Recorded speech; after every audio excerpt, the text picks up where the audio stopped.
first nation to successfully weaponize and mass-produce deadly pathogens was Great Britain during the start of World War II, soon followed by the United States, Germany, France, and Japan.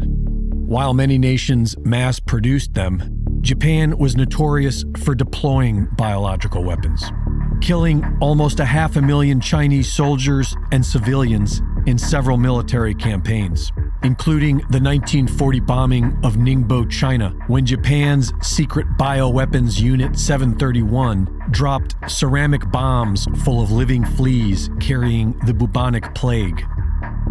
German pharmaceutical company IG Farben Bayer conducted fatal human experiments on prisoners and killed over 1 million people with its cyanide-based Zyklon B. The U.S. established their own bioweapons program at Fort Detrick, Maryland in 1942, and by the end of the war, brand new facilities were completed for mass production of anthrax and other bioweapons. After the war, the directors of IG Farben were punished at the Nuremberg Trials, but the scientists were secretly absorbed into America's bioweapons program. Japan was planning to attack the city of San Diego, California, with weaponized plague, but they surrendered 3 weeks prior to the scheduled attack.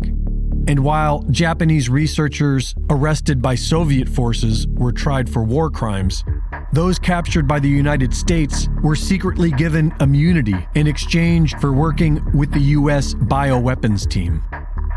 Long after World War II, the U.S. bioweapons program continued to expand with the help of Japanese and German war criminals. And in 1969, the U.S. government officially terminated their offensive biological weapons program, continuing on with a defensive biological weapons program, which was nothing more than a change of language ahead of the Biological Weapons Convention in 1972. The U.S. would continue to experiment with and produce deadly pathogens, but now under the guise of defense, and mostly defense against Russia. Of all the nations involved in bioweapons research, Russia factors in very little.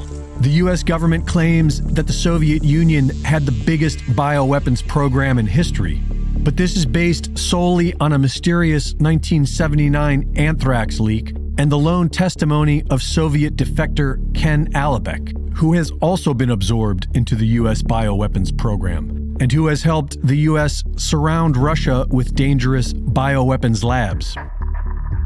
Russia is now releasing confiscated documents of the work that was being conducted in the NATO-backed biolabs they have secured in Ukraine. These labs were allegedly developing genetically engineered bioweapons to target specific Slavic people, and experimenting with ways of spreading pathogens via bats, ticks, lice, and fleas, like the work Japan's Unit 731 was doing before being secretly brought into the U.S. Meanwhile, Bill Gates is currently allowed to release hundreds of millions of genetically modified mosquitoes within the United States as some sort of disease control experiment. You can say what you want about Vladimir Putin and Russia, but they aren't the ones waging war against the people of the West. That would be the World Economic Forum, the big banks, and their lackeys of the Great Reset agenda. After the U.S. government sanctioned all the Russian people, Putin responded by only targeting a few known criminals of the Great Reset cabal, as if sending a message to the Americans that we share the same enemies. Whereas the global elites are working towards destroying the nation-states, Russia is reinventing the nation-state.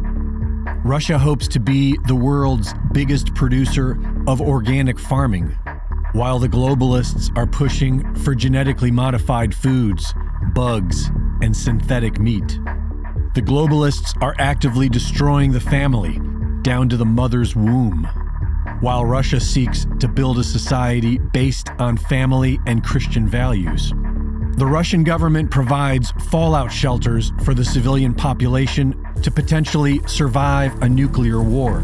And the U.S. government has absolutely nothing for the people. We are on our own. But FEMA reminds us to remain socially distanced, while our government robs us blind and starts a nuclear war.